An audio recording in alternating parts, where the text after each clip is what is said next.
Marcus Johnson felt tired as he drove down Maple Street. The sun was getting low in the sky. It was almost 7 in the evening. He had worked late again at his computer job. His boss wanted the new software ready by Friday. That meant long days for Marcus this week. He turned into his driveway and stopped the car. The house looked nice in the evening light. Marcus smiled a little. He still could not believe this was his home. 2 years ago, he never thought he would own a house in Willowbrook. This was one of the nicest neighborhoods in town. Marcus got out of his Honda Accord and stretched his back. Sitting at a computer all day made him stiff. He grabbed his laptop bag from the back seat. The bag was heavy with work papers and his computer. Tomorrow would be another busy day. As he walked toward his front door, Marcus looked around the neighborhood. Most houses had big front yards with green grass. The trees were old and tall. They made nice shade in the summer. Every house looked expensive and well kept. The neighbors took good care of their homes. Marcus put his key in the front door lock. That was when he noticed the white pickup truck across the street. It was parked in front of the Henderson house, but the Hendersons drove a red car and a blue SUV. Marcus had never seen this white truck before. He looked closer at the truck. Someone was sitting in the driver's seat. Marcus could see the shape of a person, but he could not see the face clearly. The windows were a little dark. The person seemed to be looking at Marcus's house. Marcus felt a strange feeling in his stomach. Why was someone watching his house? He stood still for a moment and stared at the truck. The person in the truck did not move. They just sat there looking toward Marcus's house. Maybe it was nothing, Marcus thought. Maybe someone was waiting for a friend. Or maybe it was a delivery person taking a break. People parked on his street sometimes to make phone calls or eat lunch. It was probably nothing to worry about. Marcus shook his head and opened his front door. He was being silly. He watched too many crime shows on TV. Not everyone was dangerous. This was a safe neighborhood. That was why he had bought a house here. Inside his house, Marcus put down his laptop bag and took off his work shoes. His feet felt better in just socks. He walked to the kitchen to get some water. The house was quiet and peaceful. Marcus lived alone, and sometimes he liked the quiet. Other times, like now, it felt too quiet. He got a glass of cold water from the refrigerator and walked to his living room window. From here, he could see the street clearly. The white pickup truck was still there. The person inside had not moved. Marcus felt that strange feeling again. He had lived in this neighborhood for 2 years. He knew most of his neighbors, at least, by sight. Mrs. Chen lived next door with her 2 cats. The Hendersons lived across the street with their teenage son. The Williams family lived on the corner with their 3 young kids. Marcus was one of only 3 black families in Willowbrook.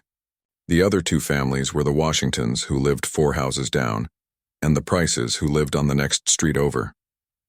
Marcus had met them at neighborhood barbecues. They were nice people. The Washingtons had lived here for 5 years. The Prices had been here even longer. Most of the neighbors were friendly enough. They waved when they saw Marcus getting his mail. Some of them had brought cookies when he first moved in. A few had invited him to block parties.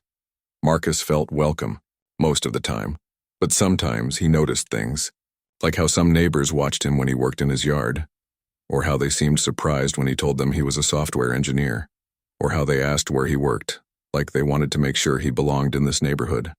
Marcus tried not to think about these things too much. He had worked hard to buy this house. He had saved money for 3 years. He had good credit and a good job. He belonged here just like anyone else. He looked out the window again. The white truck was still there. Marcus checked his watch. It was now 7:30. Whoever was in that truck had been sitting there for at least 30 minutes. That seemed like a long time to wait for someone. Marcus decided to stop worrying about it. He had work to do. His boss wanted to see the new code tomorrow morning. Marcus needed to test it one more time to make sure everything worked right. He went back to the kitchen and made a sandwich for dinner. Ham and cheese with mustard. Simple, but good. He ate standing up while looking at his work papers. The software project was almost finished. Just a few more small problems to fix. After dinner, Marcus sat down at his home computer. He worked for 2 more hours, checking his code and fixing small mistakes. Programming could be frustrating, but Marcus loved solving problems. Each bug he fixed felt like winning a small game. At 9:30, Marcus felt tired again. His eyes hurt from looking at the computer screen. He decided to take a shower and go to bed early. Tomorrow would be another long day. Before going upstairs, Marcus looked out the front window one more time. The white pickup truck was gone. The street looked normal and quiet. A few porch lights were on. The Henderson house was dark. They probably went to bed early. Marcus felt better. See, he told himself, it was nothing. Just someone waiting for a friend or making a phone call. He had worried about nothing. He locked his front door and turned off the downstairs lights. His house had a good security system. The company that built the neighborhood had put in good locks and alarms in all the houses. Marcus felt safe here. As he walked upstairs to his bedroom, Marcus thought about his day. Work had been stressful, but he had solved most of the problems. Tomorrow he would show his boss the finished software. Maybe he would even get a bonus if the client liked it. Marcus brushed his teeth and got ready for bed. He was lucky to have a good job and a nice house. Some of his friends from college were still renting small apartments. Marcus had worked hard and made good choices. He was proud of what he had accomplished. He got into bed and set his alarm for 6:30 in the morning. That would give him time to shower, eat breakfast, and get to work early. Maybe he would even stop for coffee on the way. As Marcus fell asleep, he did not know that someone had been watching his house for 3 days. He did not know that tomorrow morning would change everything. He just felt tired and ready for sleep in his comfortable home in his quiet neighborhood. Marcus woke up to his alarm at 6:30 in the morning. He felt rested and ready for the day. Today he would show his boss the finished software project. He hoped everything would go well. He took a quick shower and got dressed in his work clothes. Dark blue pants and a light blue shirt. Marcus always dressed nicely for work. He wanted to look professional. Image was important in his job. For breakfast, Marcus made coffee and toast with jam. He ate quickly while checking his phone for messages. His boss had sent an email asking if the project was ready. Marcus typed back that everything was finished and tested.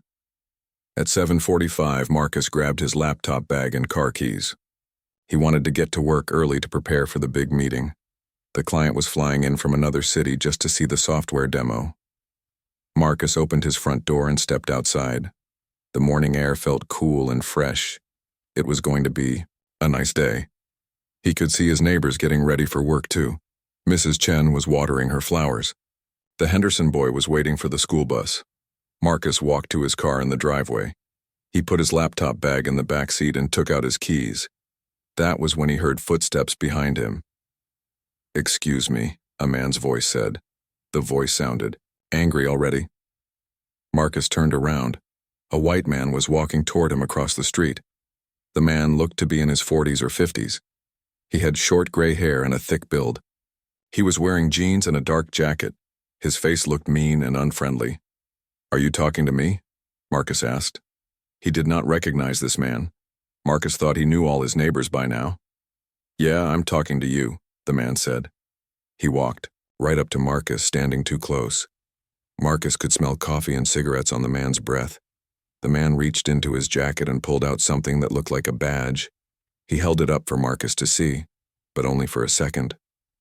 Marcus could not read what it said clearly. "I'm Derek Thompson," the man said.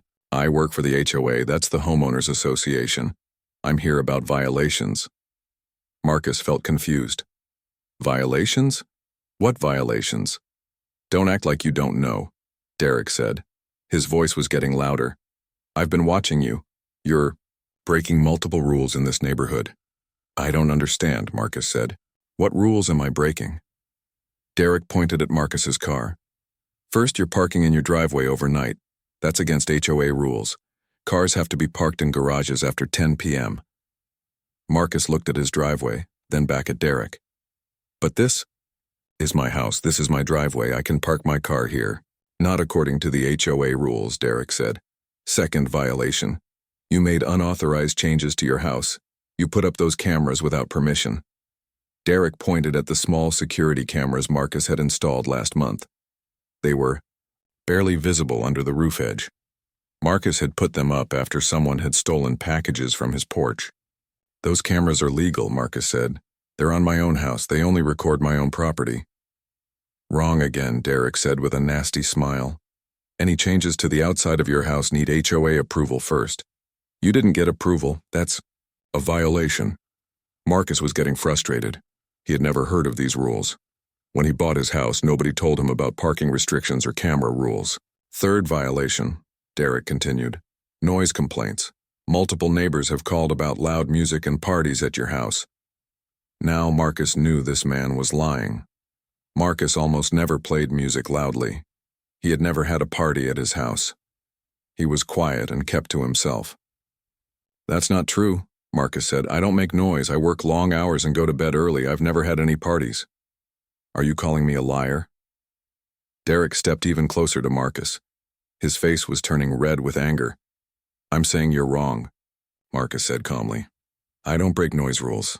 I'm a quiet neighbor. Derek pulled out a small notebook from his pocket. He flipped through some pages and pointed at something written there. I have 3 complaints right here, Derek said. Mrs. Patterson says you had loud music on Tuesday night. Mr. Rodriguez says you were making noise in your garage last weekend. The Hendersons say you slam your car doors too hard. Marcus felt angry now. He knew these complaints were fake. Mrs. Patterson was 80 years old and could barely hear. She was always very nice to Marcus. Mr. Rodriguez had moved away 2 months ago, and the Hendersons had never complained about anything. Those complaints are made up, Marcus said. Mrs. Patterson can't hear well, and Mr. Rodriguez doesn't even live here anymore. Derek's face got even redder.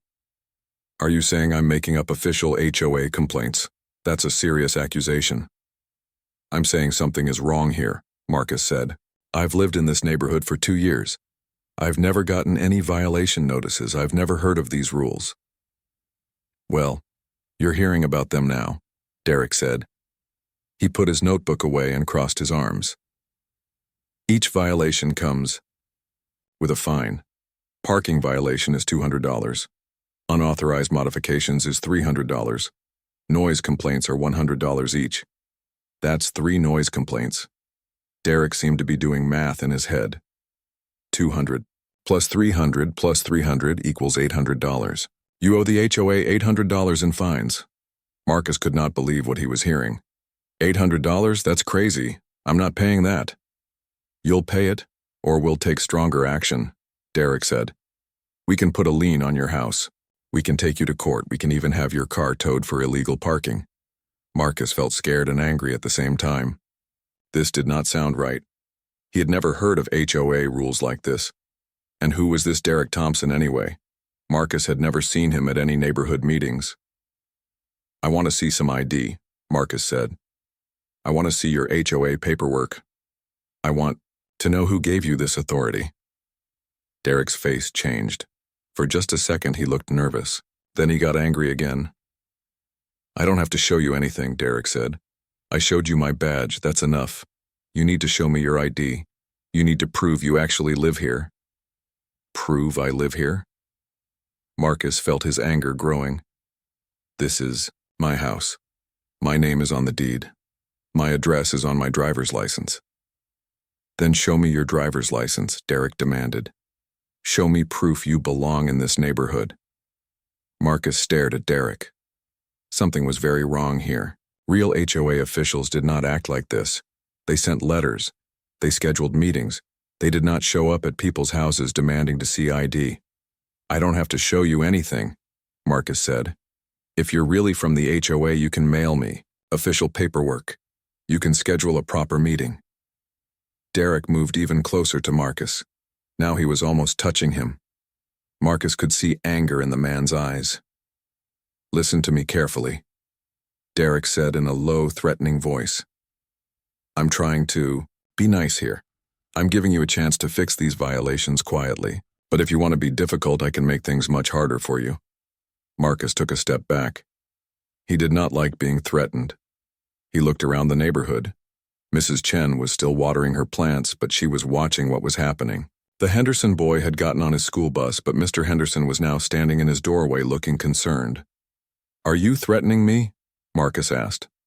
"I'm warning you," Derek said. "Pay the fines and fix the violations or face the consequences. We don't tolerate troublemakers in this neighborhood." The way Derek said "we" and "this neighborhood" made Marcus uncomfortable. It sounded like Derek was talking about more than just HOA rules. Marcus made a decision. He was not going to be bullied or intimidated. He was going to handle this properly. "I'm going inside to call the HOA office," Marcus said. "I'm going to verify these violations and your authority. If these fines are real, they can send me official paperwork." Marcus started walking toward his front door. He heard Derek following behind him. "Don't walk away from me," Derek called out. "We're not done here." Marcus stopped and turned around. "Yes, we are done. If you're really from the HOA, you'll go through proper channels. If you're not, then you need to leave my property." Derek's face was now very red. His hands were clenched into fists. He looked like he might try to hit Marcus. "You're making a big mistake," Derek said. "You have no idea who you're dealing with. I have authority in this neighborhood. I can make your life very difficult." Marcus felt his heart beating fast. This man was definitely threatening him. Marcus was glad his neighbors were watching. He was glad it was daylight and people were around. "I'm going inside now," Marcus said firmly. "Please leave my property." Marcus turned and walked to his front door. He could feel Derek watching him. He put his key in the lock and opened the door. Before going inside, he looked back. Derek was still standing in his driveway, staring at the house with angry eyes. He pulled out his phone and started making a call. Marcus went inside and locked the door behind him. His hands were shaking a little. He had never been confronted like that before.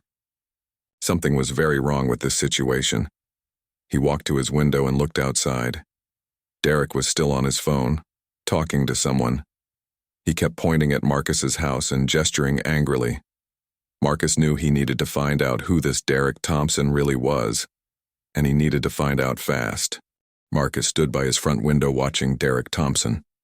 The man was still on his phone, talking loudly and pointing at Marcus's house. Derek looked very angry. His face was red and he kept waving his free hand around. Marcus needed to find out what was really going on. He got his laptop and opened it on his kitchen table. First, he would look up the real HOA contact information. Then he would call them and ask about these supposed violations. He found the Willowbrook HOA website easily. The real HOA management company was called Greenfield Property Management. Their office was downtown about 10 miles away. Marcus found their phone number and called right away. "Greenfield Property Management, this is Sarah speaking," a friendly woman answered. "Hi, my name is Marcus Johnson. I live at 1247 Maple Street in Willowbrook. I just had someone at my house claiming to be from the HOA.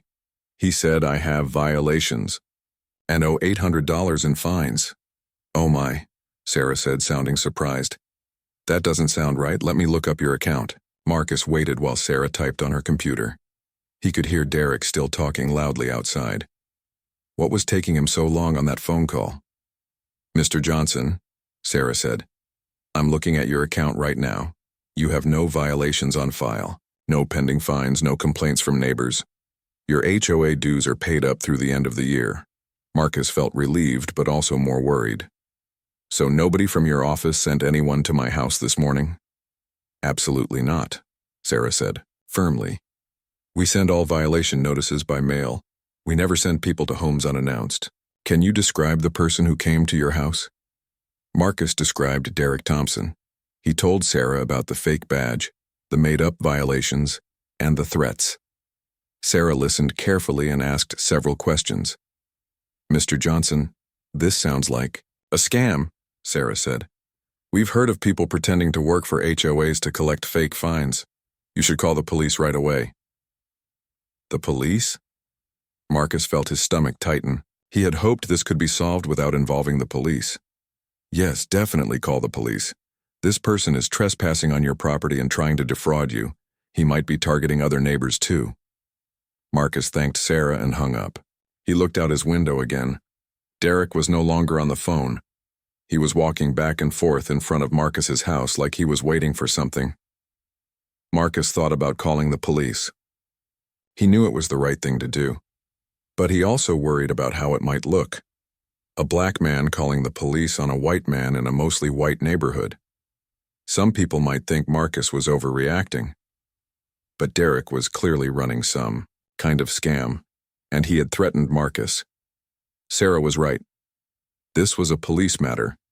Before Marcus could call 911, he heard a loud knock on his front door. The knocking was aggressive and demanding. Bang, bang, bang, bang. Open up. Derek's voice called from outside. I know you're in there. We need to finish our conversation. Marcus felt his heart start beating faster. He did not want to open the door. Derek sounded even angrier than before. The knocking came again, harder this time. I said, open this door. I have official business with you. Marcus walked quietly to his front window and looked out carefully. Derek was standing right at his front door, but now Derek was not alone. Another man was with him. This second man was younger and bigger. He was wearing work clothes and had tattoos on his arms. Who was that with him? Marcus wondered. The second man looked rough and unfriendly. He kept looking around the neighborhood like he was watching for something. Derek knocked on the door again. Last chance. Open this door, or I'll consider it non-compliance with official HOA business. Marcus had heard enough. He pulled out his phone and called 911. 911, what's your emergency? Hi, I need police at 1247 Maple Street in Willowbrook. There's a man at my front door claiming to work for the HOA, but the HOA says they didn't send him. He's demanding money and won't leave my property. Are you in immediate danger, sir? Marcus looked out the window again. Derek and the other man were now walking around his house, looking in windows. The second man was trying to see into Marcus's garage. I think so, Marcus said. There are two men now, and they're walking around my house looking in windows. They won't leave. Officers are on the way.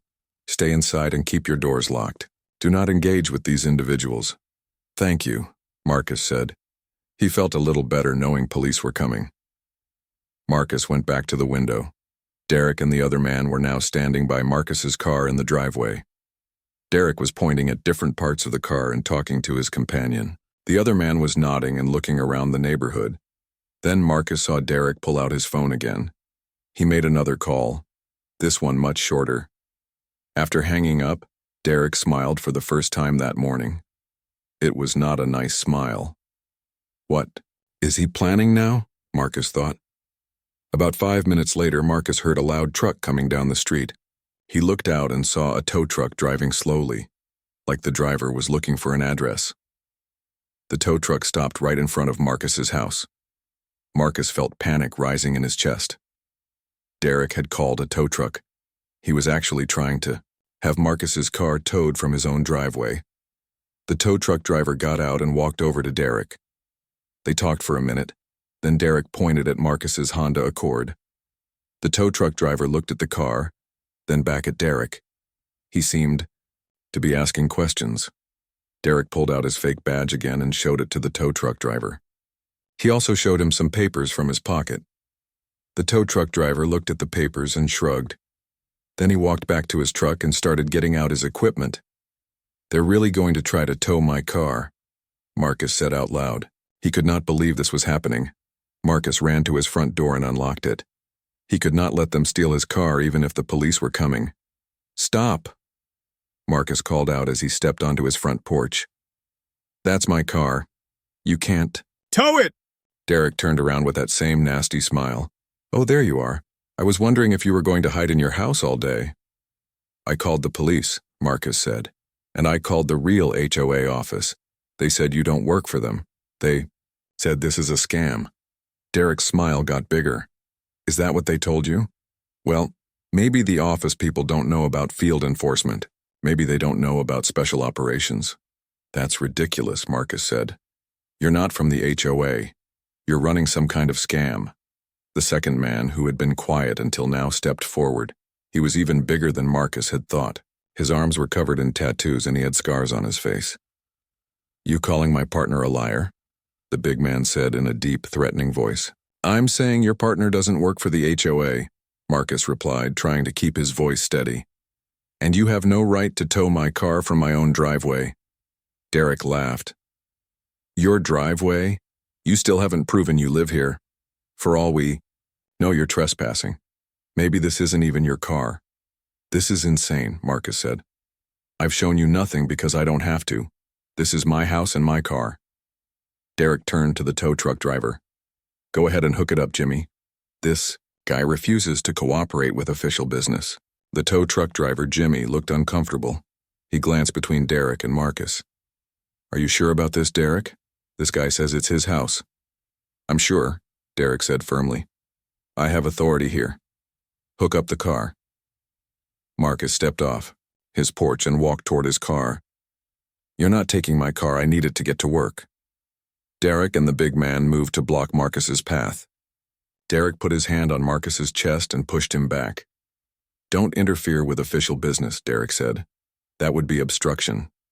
Get your hands off me, Marcus said, pushing Derek's hand away. That was when things got dangerous. Derek grabbed Marcus's arm and squeezed hard. I told you not to touch me, Derek said. Marcus pulled his arm free. And I told you not to touch me either. The big man stepped closer. Maybe we need to teach this guy some respect, he said. Marcus looked around the neighborhood. Mrs. Chen was watching from her window, looking scared. Mr. Henderson had come outside and was standing in his yard, holding his phone. Marcus hoped he was recording what was happening. The police are coming, Marcus said loudly, hoping the neighbors could hear him. I already called 911. Derek's smile disappeared. He looked worried for the first time. Police? Why did you call? The police? Because you're trespassing and trying to steal my car, Marcus said. Derek and the big man looked at each other. Derek pulled out his phone and made another quick call. Yeah, it's me, Derek said into the phone. We might have a problem. Here. The guy called the cops. I don't know. Yeah, we might need to speed this up. Derek hung up and turned to the tow truck driver. Jimmy, hurry up and get that car hooked up. We need to move fast. Jimmy looked even more uncomfortable now. Derek, if the police are coming, maybe we should... Wait, I don't want any trouble. Just do your job, Derek said angrily. I'm handling the situation. Marcus realized he had to act fast. The police might not arrive in time to stop them from taking his car. He pulled out his phone and started recording video. I'm recording this, Marcus said loudly. I'm recording. You trying to steal my car from my own property? Derek's face went red again. Turn that off. You can't record official business. This isn't official business, Marcus said, still recording. This is theft. Derek lunged toward Marcus, trying to grab his phone. The police officer walked toward the group with calm, steady steps. His name tag said Officer Williams. He looked around at everyone, Marcus, Derek, the big man Tony, and the tow truck driver Jimmy. His eyes stopped on Marcus's phone, which was still recording. I'm Officer Williams, he said in a clear, professional voice. We got a call about a disturbance. Can someone tell me what's happening here? Derek stepped forward quickly, before Marcus could speak. He pulled out his fake badge and held it up. Officer Williams, thank goodness you're here, Derek said, putting on a friendly voice. I'm Derek Thompson, HOA enforcement. I was trying to handle some violations when this man became aggressive and uncooperative.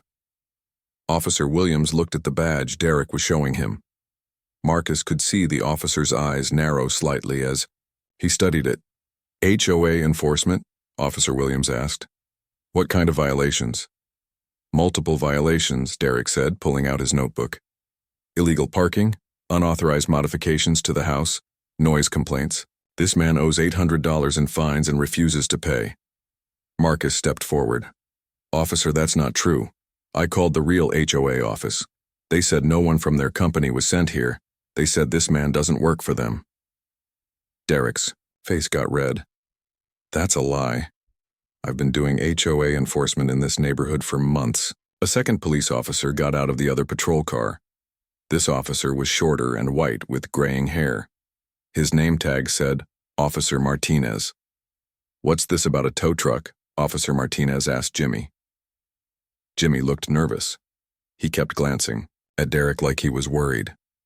"This guy Derek called me to tow this car. He said it was parked illegally, but now I'm not so sure." "The car is in the man's own driveway," Officer Williams observed, looking at Marcus's Honda Accord. "That doesn't matter," Derek said quickly.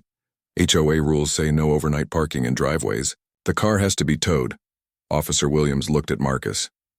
"Is this your house, sir?" "Yes, it is," Marcus said. "I'm Marcus Johnson. I live at 1247 Maple Street. I've lived here for 2 years. Can you show me some ID?" Officer Williams asked, politely. Marcus pulled out his driver's license and handed it to the officer. Officer Williams looked at it carefully. "The address matches," Officer Williams said. "This is definitely your house, Mr. Johnson." Derek looked frustrated. "Address? Doesn't matter. He still broke HOA rules. I have authority to enforce those rules." Officer Williams turned to Derek. "Can I see some identification from you, Mr. Thompson?" "Of course," Derek said confidently. He reached into his wallet and pulled out a driver's license. Officer Williams took Derek's ID and walked back to his patrol car. He got on his radio and started talking quietly. Marcus could not hear what he was saying, but the conversation seemed to take a long time. Meanwhile, Officer Martinez was talking to Tony and Jimmy. Tony looked more and more nervous as the officer asked him questions. Jimmy kept shaking his head and pointing at Derek. Marcus was still recording everything on his phone. He wanted to make sure he had proof of what was happening. Derek noticed the phone and glared at Marcus with angry eyes. "You can stop recording now," Derek said. "The police are here. They're handling the situation." "I'm going to keep recording," Marcus said. "This is my property, and I have the right to record."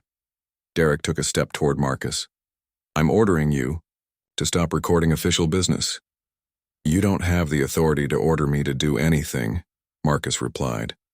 That was when Derek made a big mistake. He got so angry that he grabbed for Marcus's phone again, but this time Marcus was ready. He pulled his arm back quickly, and Derek missed. But Derek did not stop. He was furious now. He lunged at Marcus again, trying to knock the phone out of his hands. "Give me that phone," Derek shouted. Marcus stepped backward, but Derek kept coming. Derek grabbed Marcus's wrist and tried to twist his arm to make him drop the phone. "Let go of me," Marcus said loudly, trying to pull free. Derek was stronger. Then he looked. He twisted Marcus's arm harder, and Marcus felt pain shoot up to his shoulder. "Stop resisting," Derek yelled. "You're interfering with official business." Officer Martinez looked up from talking to Tony and Jimmy. "Hey," he called out. "What's going on over there?" But Derek was not listening to anyone now. He was completely focused on getting Marcus's phone. He grabbed Marcus with both hands and tried to wrestle the phone away. Marcus had to protect himself. He pushed Derek away as hard as he could. Derek stumbled backward but did not fall. "He assaulted me," Derek yelled to the officers. "You saw it, he pushed me." Officer Martinez started walking toward them quickly. "Both of you step back. Stop the physical contact right now." But Derek was not done. He looked around frantically and saw something on the ground near the tow truck. It was a tire iron that Jimmy had dropped when he was unhooking his equipment. Derek picked up the tire iron and held it like a weapon.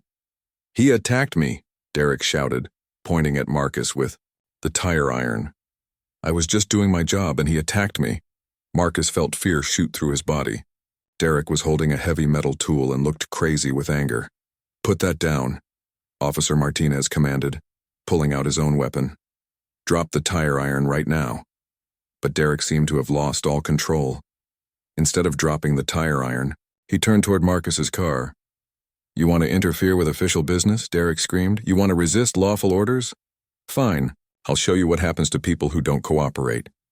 Derek raised the tire iron high above his head and brought it down hard on Marcus's car. The metal tool smashed through the rear window with a loud crash. Glass flew everywhere. "No!" Marcus shouted, running toward his car. Derek was not finished. He hit the car again, this time on the trunk. The tire iron left a deep dent in the metal. Then he hit the side of the car, scratching the paint and denting the door. "Stop," Officer Williams called out. He had finished his radio conversation and was running toward Derek. "Put down the weapon and step away from the vehicle." Derek hit the car one more time before Officer Williams reached him. This time he broke the side mirror completely off. Officer Williams grabbed Derek's arm and twisted it behind his back. Derek dropped the tire iron with a clang. "You're under arrest," Officer Williams said, putting handcuffs on Derek quickly and professionally. Derek was still screaming. "He attacked me first. I was defending myself. I have authority here. Check my credentials." Officer Martinez came over to help control Derek, who was struggling against the handcuffs. "Sir, you need to calm down," Officer Martinez said firmly. "You're in enough trouble already." Marcus stared at his car in shock. The rear window was completely smashed. Glass was scattered all over his driveway. The trunk had several deep dents. The side door was scratched and dented.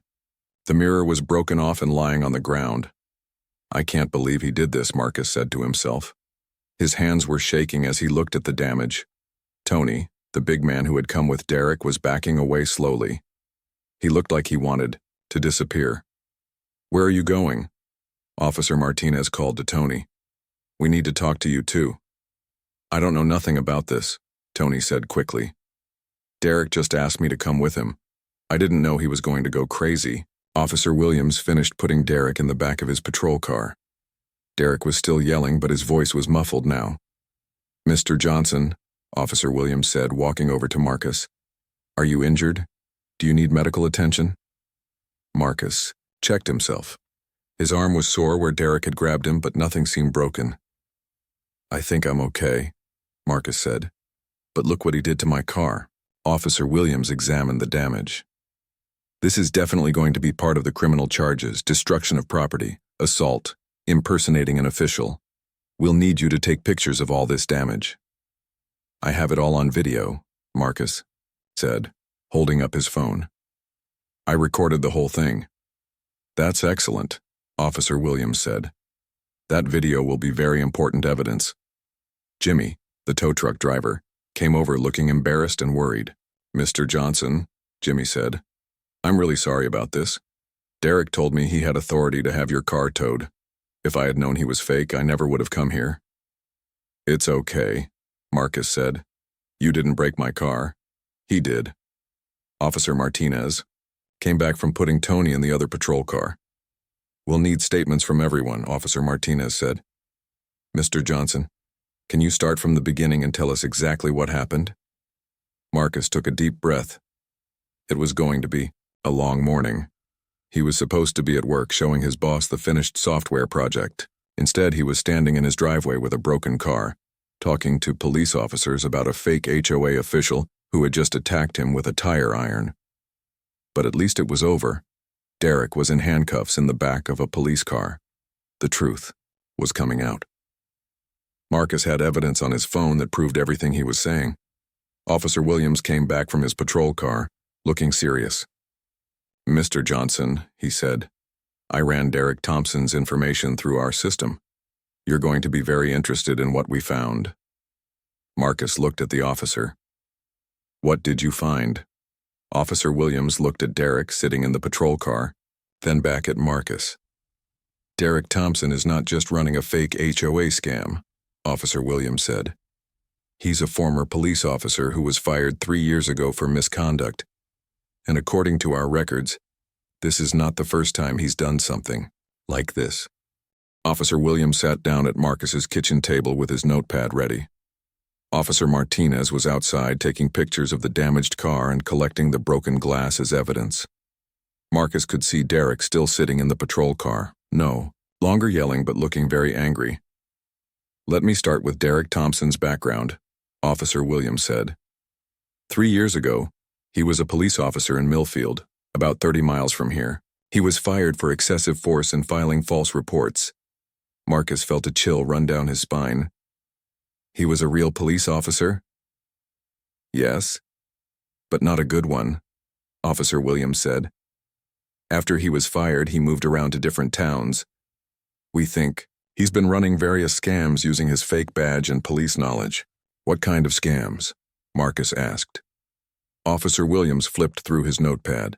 Fake traffic stops where he collected cash fines, pretending to be a building inspector and charging for fake violations. And now this HOA scam. He targets people who might be afraid to question authority figures. Marcus thought about how Derek had acted that morning, the way he had demanded to see ID, the way he had acted like Marcus did not belong in the neighborhood. It all made horrible sense now. "You said this wasn't the first time he's done the HOA thing?" Marcus asked. "No, it's not." Officer Williams looked serious.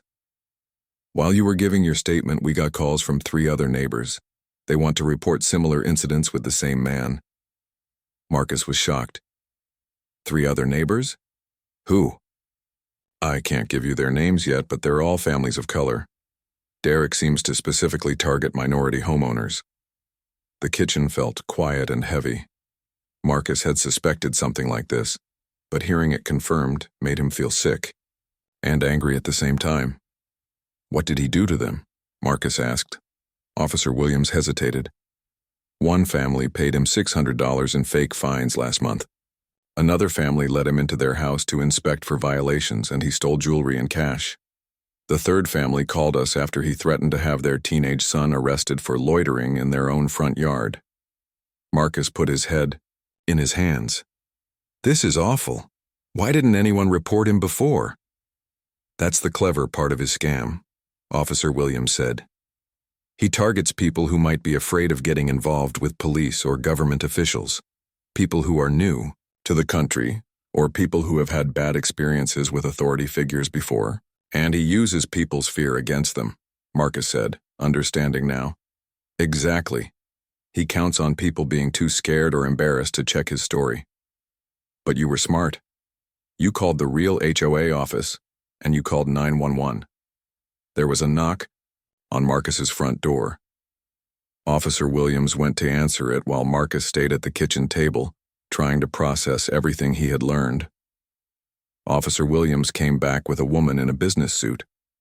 She had short brown hair and carried a briefcase. "Mr. Johnson, this is Detective Sarah Chen from the Fraud Division," Officer Williams said. "She's been investigating Derek Thompson for several weeks." Detective Chen shook Marcus's hand and sat down at the table.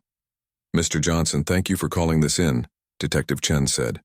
"Your case might be the key to stopping Derek Thompson permanently." "How so?" Marcus asked. "You have something the other victims didn't have," Detective Chen said. "You have video evidence of his crimes, and you fought back instead of just paying him or letting him intimidate you."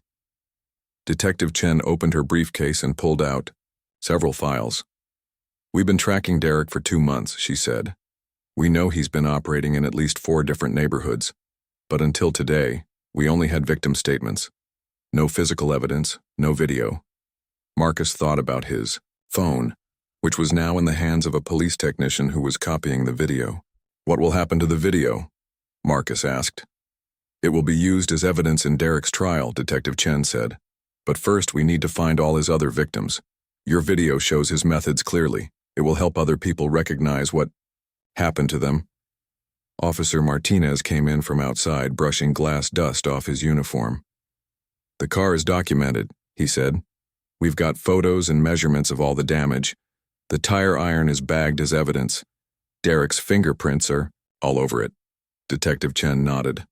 "Good. What about Tony and Jimmy?" "Jimmy is cooperating fully," Officer Martinez said.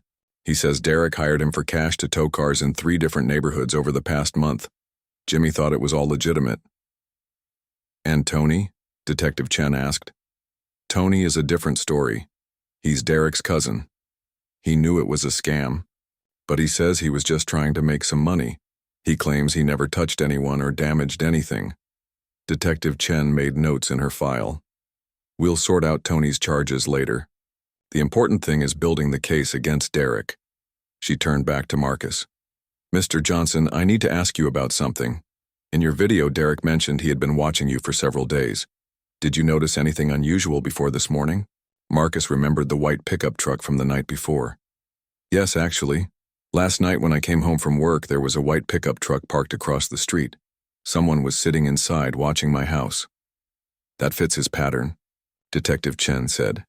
He scouts his targets for several days before making contact. He learns their schedules, sees when they're home alone, identifies which neighbors might be watching. That's really creepy, Marcus said. It gets worse, Detective, Chen continued. We think he's been taking pictures of his targets and their property.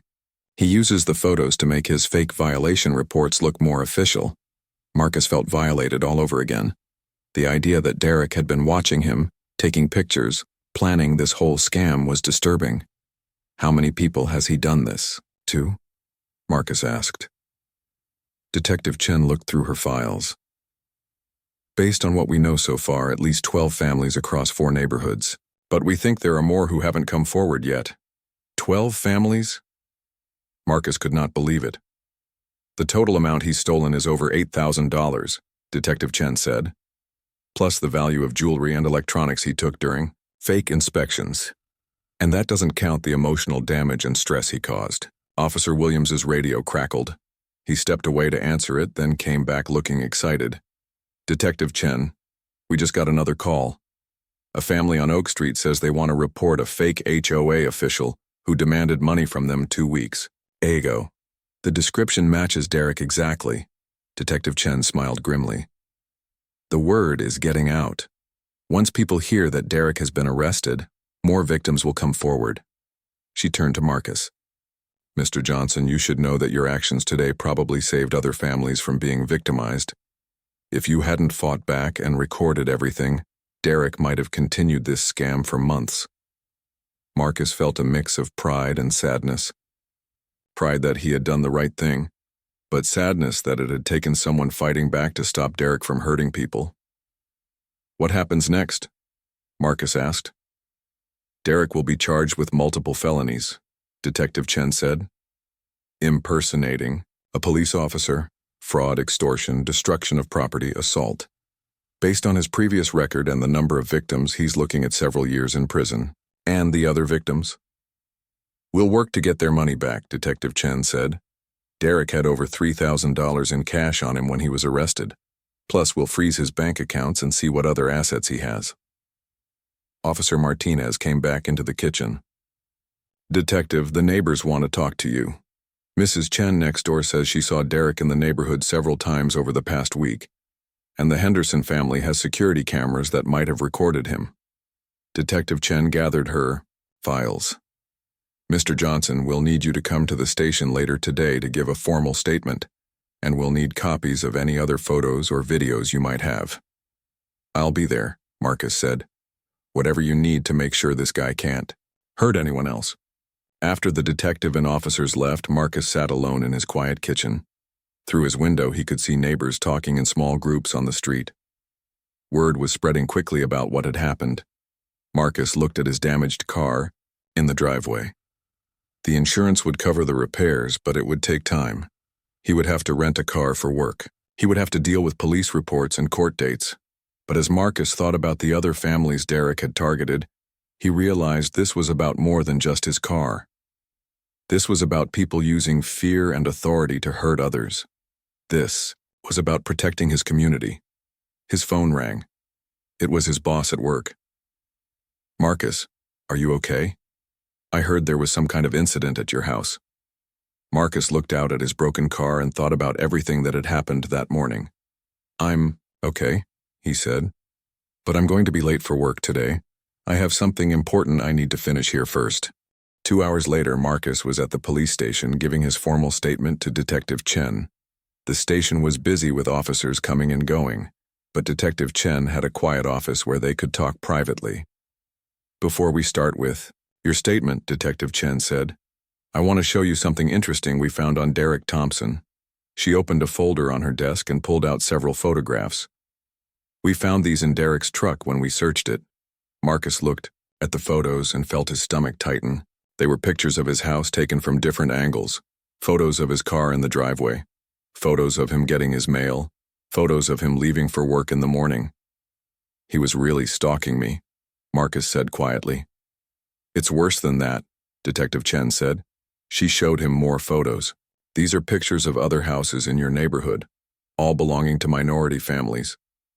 Marcus saw photos of the Washington family's house down the street, photos of the Martinez family's house on the next block, photos of an Asian family he recognized but had never met.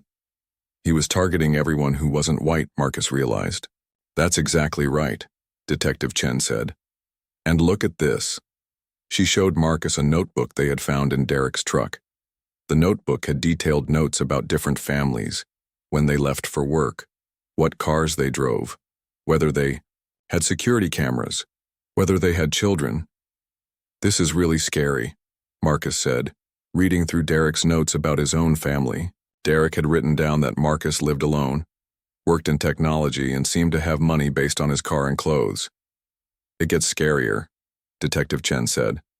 Look at this page. She flipped to a page labeled Collection Strategy. Derek had written detailed plans for how to approach different types of people. For families with children, he would threaten to call Child Protective Services. For people who seemed new to the country, he would threaten to call immigration. For people who seemed wealthy, he would demand higher fines. This is like a handbook for targeting people, Marcus said.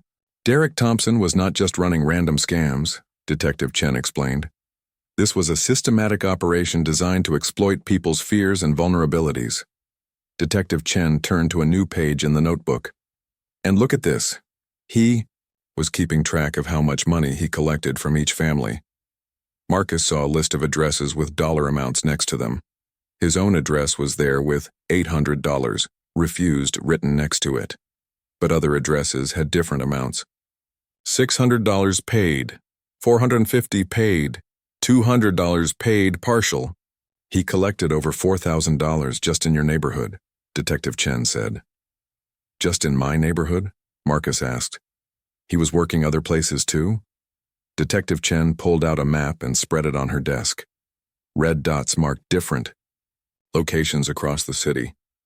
We found evidence of Derek's activities in 6 different neighborhoods, she said, all middle-class or upper-middle-class areas with diverse populations. Marcus studied the map. How long has he been doing this? Based on the dates in his notebook, at least 4 months. Maybe longer. Detective Chen's phone rang. She answered. It had a brief conversation, then hung up looking excited. That was Officer Williams, she said.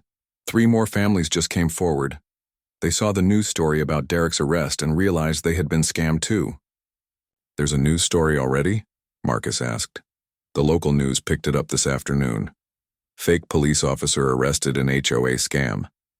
It's been on TV and online all day. Detective Chen turned on a small TV in her office. The news was showing footage from outside Marcus's house that morning. Marcus could see his damaged car and the police cars on the street. Channel 7 News has learned that Derek Thompson, a former police officer, allegedly targeted minority homeowners with fake HOA violations, the news reporter was saying. Thompson was arrested this morning after damaging a victim's car with a tire iron. The news story showed Derek's police photo from when he was fired 3 years ago. Then it showed recent footage of him being put into the police car, handcuffed and angry. Police are asking anyone who may have been approached by Thompson to come forward, the reporter continued. Detective Sarah Chen says there may be many more victims who have not yet reported these incidents. Detective Chen turned off the TV. Your case is helping us reach people who were too scared to come forward before. Marcus felt good about that, but he was also worried. Will Derek be able to get bail? Will he come back and try to hurt me or other victims? That's something we're taking very seriously, Detective Chen said. Derek's bail hearing is tomorrow morning.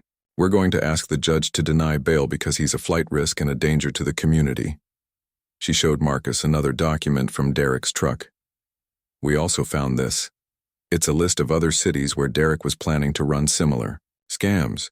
He was getting ready to leave this area and start over somewhere else. Marcus read the list. Cities in 3 different states. He was going to do this to people all over the country. That's why your video evidence is so important, Detective Chen said. It shows clearly what Derek's methods are. We can share that information with police in other cities so they can watch for similar scams. Detective Chen's phone rang again. This time the conversation was longer. Marcus could hear her saying things like, "That's the same story," and Need to get them in here today. When she hung up, she looked at Marcus with a serious expression. Marcus, I need to tell you something. This case is bigger than we first thought. What do you mean? That was a detective from the county sheriff's office. They've been investigating similar scams in rural areas outside the city. They think Derek was working with other people. Marcus felt a chill. Other people? You mean Tony wasn't his only partner? Tony was small time. We think Derek was part of a larger network of people running these kinds of scams. People who target minority communities, elderly people, immigrants, anyone who might be afraid to question authority figures. Detective Chen pulled out yet another file. The FBI is now interested in this case. They think it might be connected to organized fraud operations in several states. The FBI? Marcus could hardly believe it. This morning he had just been trying to go to work. Now he was part of a federal investigation. Don't worry, Detective, Chen said quickly. You're not in any trouble. You're a victim and a witness, but this case might be much bigger than just Derek Thompson. She showed Marcus photos of 3 other men. Do any of these faces look familiar? Have you seen any of these people in your neighborhood? Marcus studied the photos carefully. 2 of the men looked completely unfamiliar, but the third man looked like someone he might have seen before. This guy, Marcus said, pointing to the third photo. I think I might have seen him, maybe in a car on my street. I'm not completely sure. His name is Robert Kane, Detective Chen said. He's Derek's former partner when they were both police officers. He was also fired for misconduct. We think he might be running a similar scam in the suburbs. Marcus thought about all the families who had been targeted, all the money that had been stolen, all the fear and stress these men had caused. How do we stop all of them? Marcus asked. We build strong cases, one by one, Detective Chen said. And we rely on people like you who are brave enough to fight back and report what happened. She began preparing Marcus's formal statement paperwork. Ready to tell me everything from the beginning? Marcus nodded. I want to make sure I don't leave out any details. This needs to stop. As Marcus began telling his story again, this time, for the official record, he thought about how much his life had changed in just one day. This morning he had been worried about a software presentation at work. Now he was helping to bring down a criminal network. But Marcus also felt something he had not expected. He felt proud. Proud that he had stood up for himself.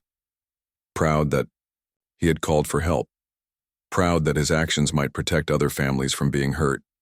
Detective Chen was writing down everything he said, asking detailed questions about times and exactly what Derek had said and done. This is excellent, she said as Marcus finished his statement. Your memory for details is very good, and the video backs up everything you're telling me. What happens next? Marcus asked. Tomorrow is Derek's bail hearing.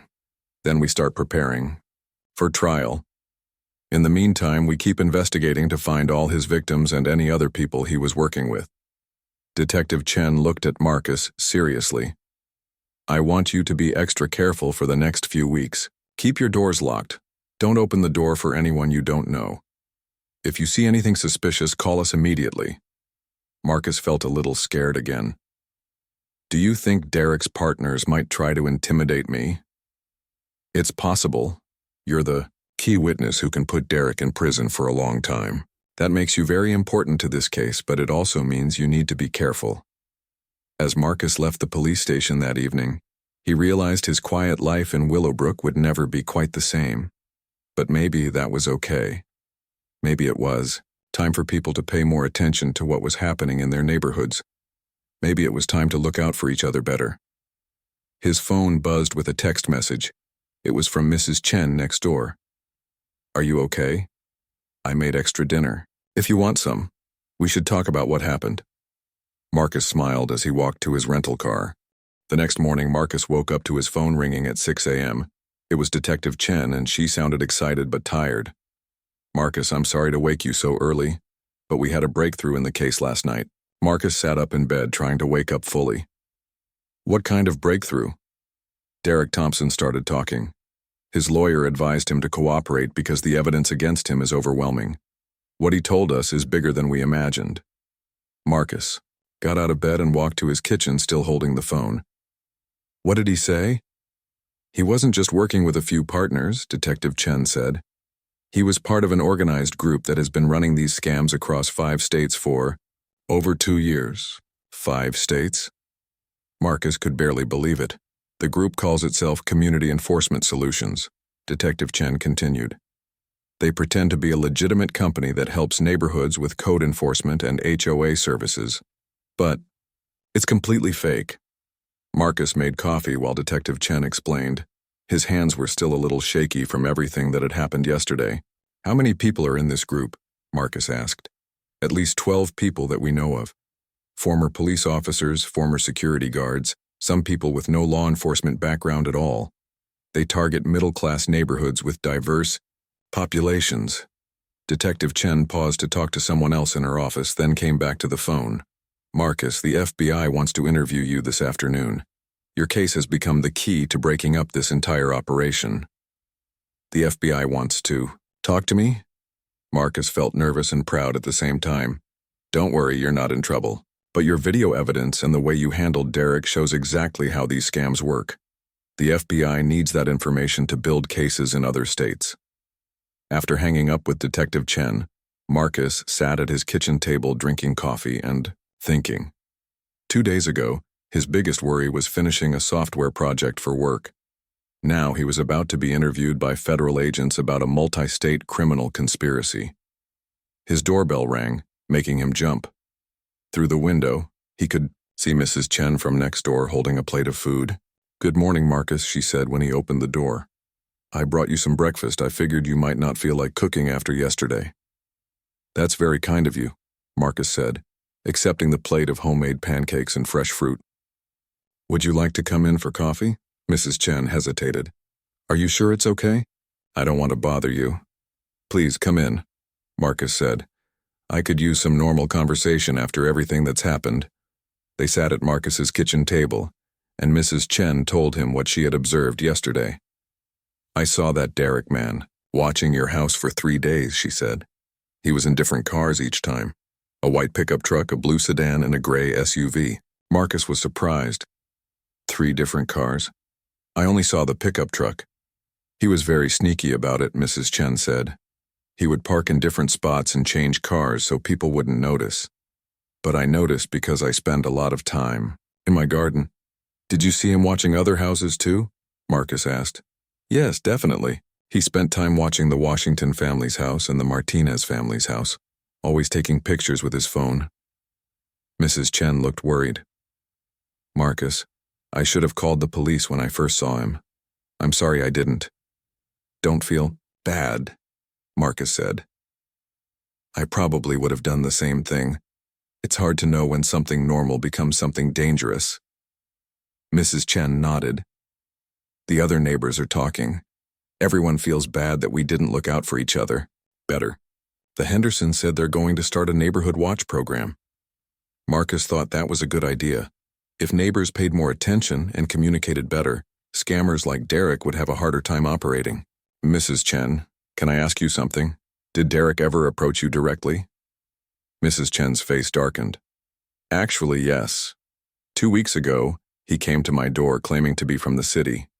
He said my garden violated some zoning rule and I needed to pay a fine. But I told him I would call the city directly to verify. He left very quickly after that. You were smart not to trust him, Marcus said. My late husband always told me never to give money to someone who shows up at your door unexpectedly, Mrs. Chen said. But not everyone thinks that way. Some people are more trusting or more afraid of authority figures. Around noon, Marcus drove his rental car to the FBI field office downtown. The building was large and intimidating, with security guards and metal detectors at the entrance. Agent Lisa Rodriguez met Marcus in the lobby. She was a small woman with dark hair and a professional but friendly manner. Mr. Johnson, thank you for coming in, she said as they walked to her office. I know this has been a difficult time for you, but your case is helping us protect a lot of other people. Agent Rodriguez's office was filled with charts and maps showing connections between different cases across multiple states. Let me show you what we've discovered, she said, pointing to the charts. Derek Thompson's group has been operating in Ohio, Pennsylvania, Virginia, North Carolina, and now here in our state. Marcus studied the charts. There were dozens of red dots marking locations where similar scams had been reported. How much money have they stolen total? Marcus asked. Based on what we know so far, over $200,000, Agent Rodriguez said. But we think the real number is much higher because many victims never reported the crimes. She showed Marcus a thick file. We've identified 43 confirmed victims so far. The youngest was a 19-year-old college student. The oldest was an 82-year-old retired teacher. 43 people? Marcus felt sick thinking about it. And those are just the cases we know about, Agent Rodriguez said. We estimate there could be over 100 victims across all 5 states. Agent Rodriguez sat down across from Marcus. I need to ask you about the video you recorded. Can you walk me through exactly what you were thinking when you decided to start recording? Marcus thought back to yesterday morning. I knew something was wrong when Derek couldn't answer basic questions about the HOA. When he started demanding money and threatening me, I realized I needed evidence. That was very smart thinking, Agent Rodriguez said. Most people in that situation would be too scared or confused to think about recording. I was scared, Marcus admitted. But I was also angry. Derek was clearly trying to intimidate me and steal my money. I wasn't going to let that happen. Agent Rodriguez made notes as Marcus talked. Your video shows Derek's methods perfectly. The way he uses fake authority, the way he escalates threats, the way he tries to make victims feel like they're in trouble. This will help us train law enforcement officers in other states to recognize these scams. Marcus spent 2 hours with Agent Rodriguez, going through every detail of his encounter with Derek. She asked about Derek's body language, his exact words, the fake badge he had shown. One more question, Agent Rodriguez said as the interview was ending. Would you be willing to testify in federal court if we bring charges against the entire group? Marcus thought about all the victims Agent Rodriguez had described. The college student, the elderly teacher, his own neighbors who had been targeted. Yes, Marcus said firmly. I'll testify. These people need to be stopped. As Marcus was leaving the FBI office, Agent Rodriguez walked him to the elevator. Mr. Johnson, I want you to know that what you did yesterday was incredibly brave. A lot of people would have just paid the money or let themselves be intimidated. Because you fought back, we're going to be able to shut down this entire operation. That evening, Marcus was at home trying to catch up on work when Detective Chen called again. Marcus, I have more news. Derek's bail was denied. He's going to stay in jail until his trial. That's good, Marcus said. What about his partners? That's the big news, Detective Chen said. Based on information Derek provided, we arrested 3 more people this afternoon, including Robert Kane, the man whose photo you recognized. Marcus felt relief wash over him. So they can't target anyone else while they're in jail. That's right. And Marcus, there's something else. The media attention from your case has led to 17 more victims coming forward in the past 24 hours. 17 more?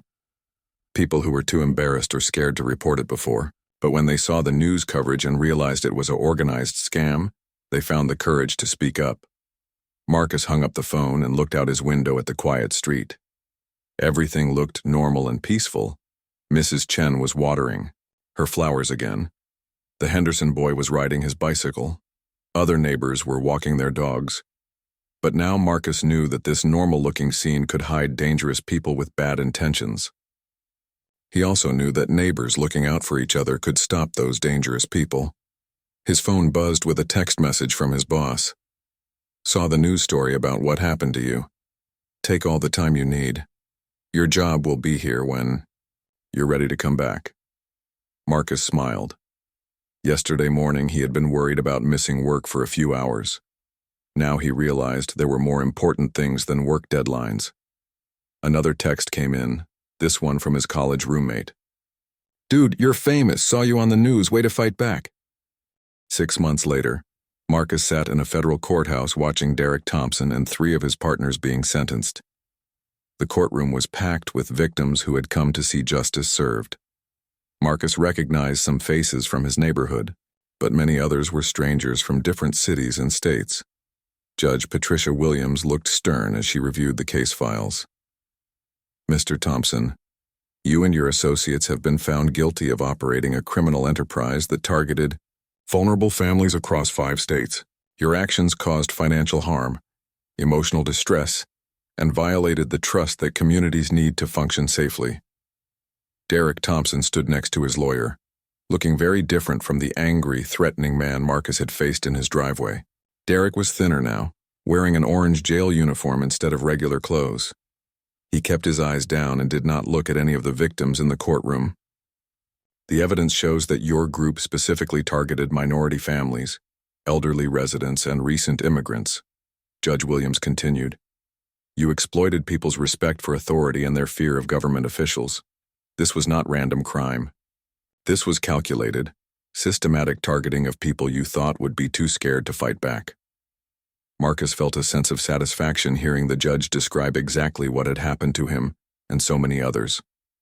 Mr. Thompson, you are sentenced to 8 years in federal prison, followed by 3 years of supervised probation. You are ordered to pay full restitution to all victims, totaling $347,000. The judge turned to Derek's partners. Robert Kane, the former police officer who had been working with Derek, received 6 years in prison. The other 2 men received 4 years each. This court wants to send a clear message, Judge Williams said. Anyone who uses fake authority to prey on hardworking families will face serious consequences. Law enforcement officers who abuse their training and knowledge to commit crimes will be punished even more severely. After the sentencing, Marcus stood outside the courthouse with Agent Rodriguez and Detective Chen. The autumn air was cool and crisp, and Marcus felt like he could breathe freely for the first time in months. How do you feel? Detective Chen asked. Relieved, Marcus said honestly. And proud that we stopped them from hurting more people. Agent Rodriguez showed Marcus a folder. I thought you'd want to see the final numbers. We identified 127 victims across 5 states.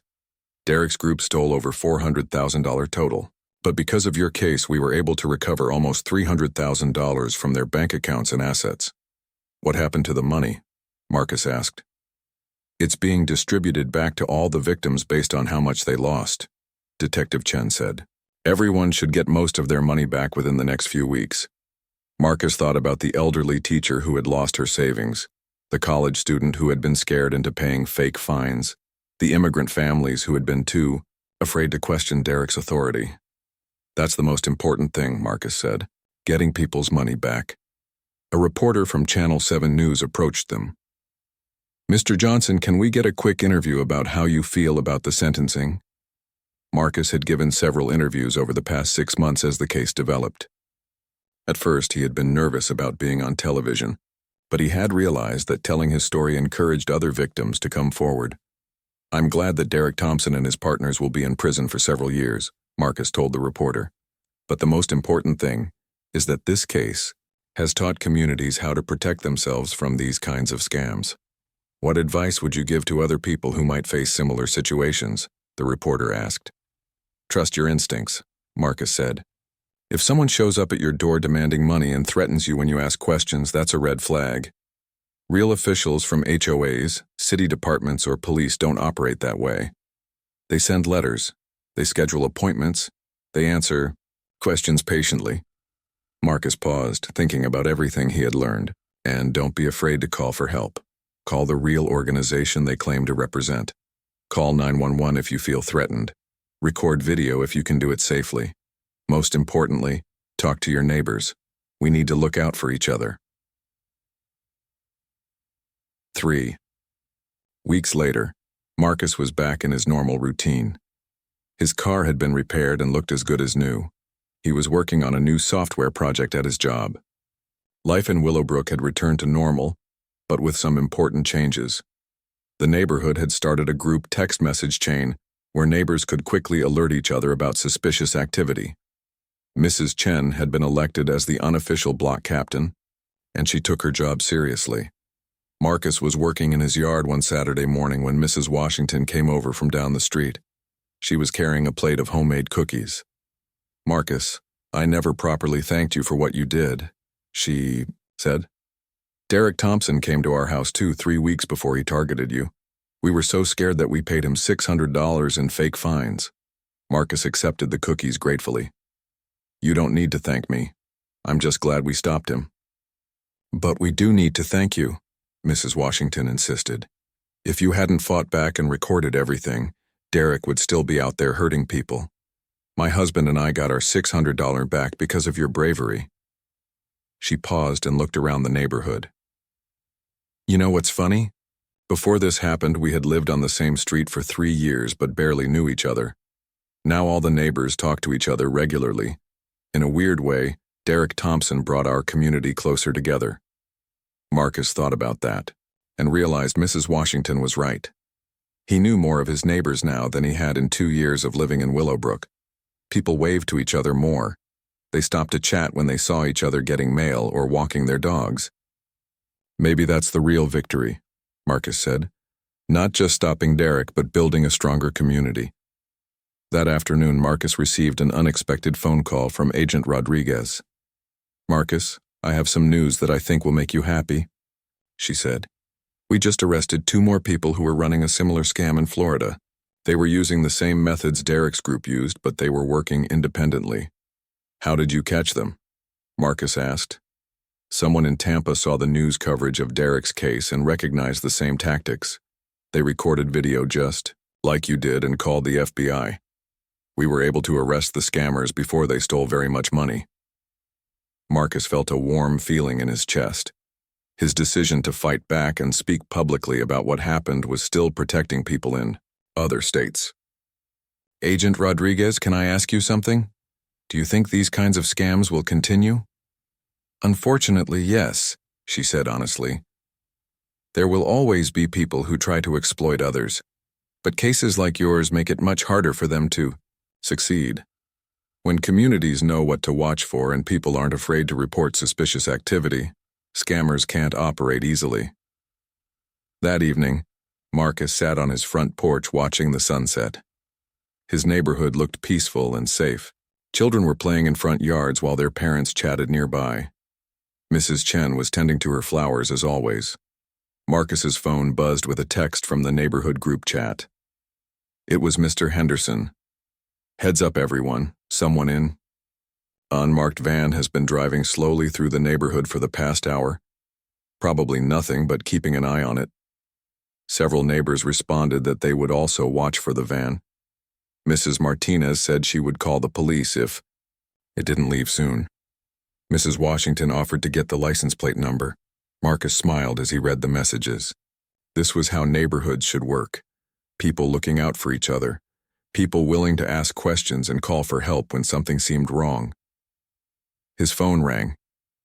It was Detective Chen.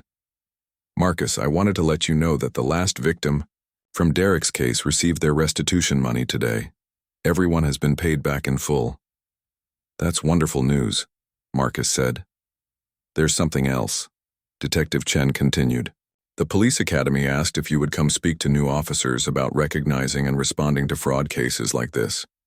They want to make sure future police officers know how to handle these situations properly. Marcus thought about it. Speaking to police officers would be very different from speaking to news reporters or community groups. But if it would help officers protect people from scams like Derek's, it was worth doing. I'll do it, Marcus said. When do they want me to come? Next month. Marcus, I have to tell you something. In my 15 years as a detective, I've never seen a case where one person's actions led to so much positive change. You didn't just stop Derek Thompson. You changed how an entire community thinks about safety and looking out for each other. After hanging up, Marcus walked inside his house and looked around. This was the same house Derek Thompson had targeted 6 months ago. The same house Derek had watched and photographed while planning his scam. But now it felt different. It felt like part of a real community instead of just a house in a neighborhood. Marcus had neighbors who looked out for him, and he looked out for them too. Marcus made himself dinner and sat down to check his email. There was a message from someone he didn't recognize, with the subject line, "Thank you." Mr. Johnson, the email read, My name is Maria Santos and I live in Phoenix, Arizona.